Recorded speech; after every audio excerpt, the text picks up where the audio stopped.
నేను ప్రతి ఒక్కరితో మాట్లాడాలి, ప్రతి ఒక్కరిని అనుగ్రహించాలన్న రూల్ పెట్టుకోకండి. నిన్న చాలా మంది బాధపడ్డారు. మేము శ్రీకాకుళం నుంచి వచ్చాం, నిజామాబాద్ నుంచి వచ్చాం, కనీసం మాటలు కూడా ఆడరేంటి? నిన్నొచ్చిన ఆ జన సమూహంకి అందరికి ప్రతి ఒక్కరికి నేను ఆశీర్వాదం ఇవ్వాల్సి వస్తే 4 రోజుల టైం పడుతుంది. ఎన్నిసార్లు ఇది పోయి ఎన్నిసార్లు స్నానం చేసుకొని రావాలో లైన్లో ఉన్న వాళ్ళంతా. అందుకే మీకు పద్ధతి చెప్తాను నేను. గురువు అంత దూరంలో, నీ కంటికి కనబడేటంత దూరంలో వచ్చాడనుకోండి, ఆనందపడండి.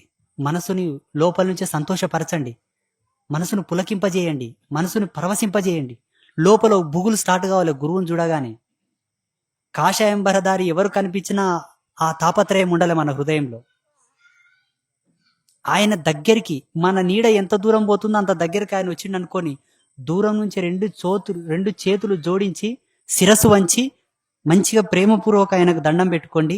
ఆయన మీ నుంచి దాటి ముందుకు పోయిన తర్వాత ఆ నేలను తాకి దండం పెట్టుకోండి. అది గొప్ప సంస్కారం.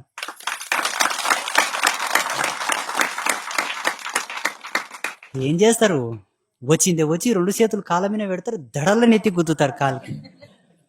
కాలుకున్న నరాలు సిట్లిపోయేట్లా గుద్దుతారు.